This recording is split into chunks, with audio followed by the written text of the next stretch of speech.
11 రోజులు పూర్తిగా నిద్ర లేకుండా ఉంటే ఏం జరుగుతుంది?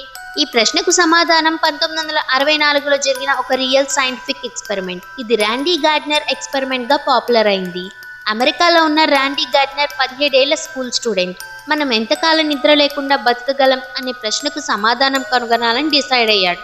అలాగే ఇతను గిన్నిస్ వరల్డ్ రికార్డ్ కోసం 11 రోజుల పాటు అంటే 264 గంటలు నిద్ర లేకుండా ఉన్నాడు. మొదటి 2 రోజులు సాధారణ అలసట కంట్రోల్డ్ గానే మాట్లాడాడు. 3 నుంచి 4 రోజుల్లోని గోడ కదులుతున్నట్లు కనిపించడం, కళ్ళ ముందు ఉన్నవి స్పష్టంగా చూడలేకపోవడం, చిన్న విషయాల్లో కూడా కన్ఫ్యూజ్ అయ్యేవాడు. 5 నుంచి 6 రోజుల్లోని పూర్తిగా హాల్యూజినేషన్ స్టేజ్ కి వెళ్ళాడు. ఒకసారి ర్యాండీ బల్ల మీద ఉన్న టైప్ రైటర్ ని వ్యక్తిగా కూడా ఊహించుకున్నాడు. ఎవరూ లేని చోట మాట్లాడడం మొదలుపెట్టాడు. 7 నుంచి 11 రోజుల్లోని మెమరీ లాస్ అయింది. బ్రెయిన్ ఫంక్షన్ చాలా నెమ్మదిగా మారింది.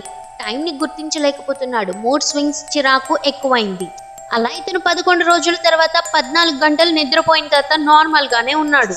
కానీ ఇతను నార్మల్ గా ఉన్నట్టు అందరికీ ఇదే వర్క్ అవుతుందని డాక్టర్లు క్లారిటీ ఇవ్వలేదు. ఈ ఎక్స్పెరిమెంట్ తర్వాత గిన్నిస్ రికార్డ్ వారు ఇలాంటి నిద్ర లేకుండా ఉండే రికార్డులు ఇకపై తీసుకోమని నిర్ణయించుకున్నారు.